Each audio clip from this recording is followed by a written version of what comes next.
It was something few in the tennis world thought they'd ever see. After a 14-year absence, one of the game's greatest players was back. A little bit of a surprise, I have to admit, but it's great to have him back. He obviously takes it very seriously, like he always has, and you know he wouldn't step on court, unless he had practiced really hard. He's been making a lot of excuses, so finally it's good that he steps up. Ivan Lendl.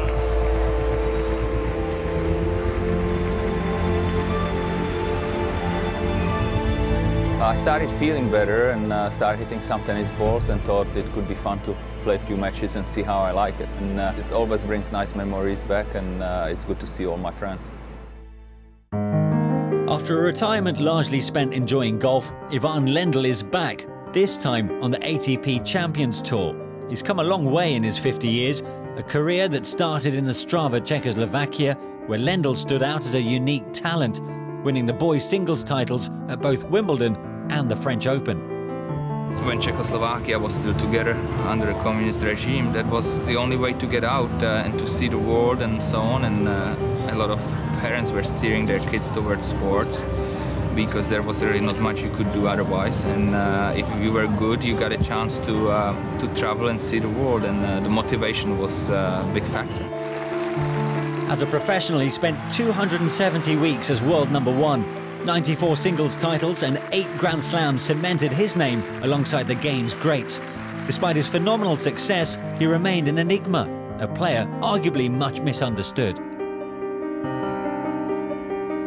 What would you say drives Ivan Lendl now? Usually a car. Have you thought about life after tennis? I think I'll become a journalist.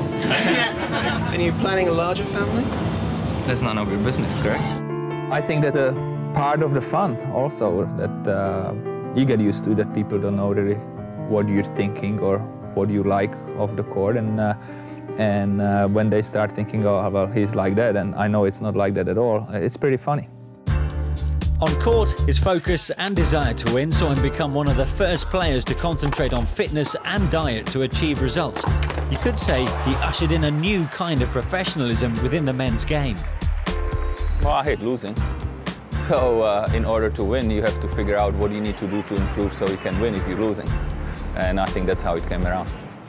He did a lot for tennis, I think back in '84, he was struggling to win slams. He got into really good shape, changed his diet, and became very, very successful, and was very professional on what he did on court. He was two different people. I played him in '82 and '83 and '84, and this is before he went crazy with going to the gym and eating healthy, and he really wasn't a winner in those days. In fact, he only won his first major in 1984. He was 24 years old, so he wasn't born a winner. He actually worked his way into the winner's circle, and he became, from being mentally really weak, we all thought, he became really strong because he worked so hard off the court and on the court that he finally, I think, realized that I deserve to win.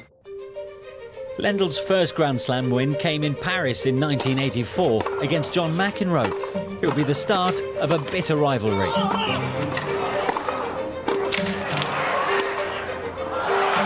Those are always difficult matches because you know each other's games and there is no surprises, and you never want to lose either. It was perhaps fitting that he should once again face McEnroe in Paris for his debut on the ATP Champions Tour.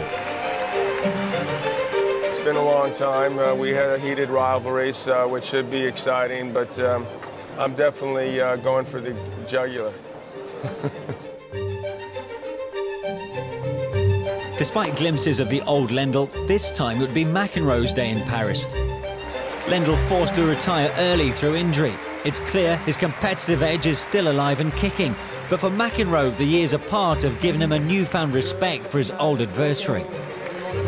There's definitely always been a mutual respect with guys like myself, Connors, Lendl. Bjorn, I never had a problem with, but those two guys, we definitely were fighting it out on and off the court. But as the years go by, you realize that those are some of the great moments of your life, and that hopefully we all realize we made each other better players, and so that we came out of it better in the long run. So it's easier when you look back 10, 15 years later, you get out, hit a few, brings back some old times. Fans of Ivan Lendl will be hoping this won't be the last they see of Terminator. It's been a long time, but it's been worth the wait.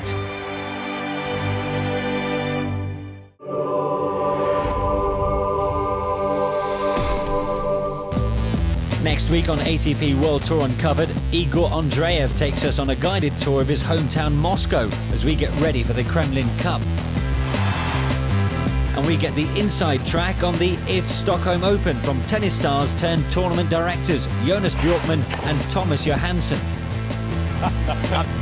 Until then, don't forget to log on to atpworldtour.com for your 24/7 breaking news.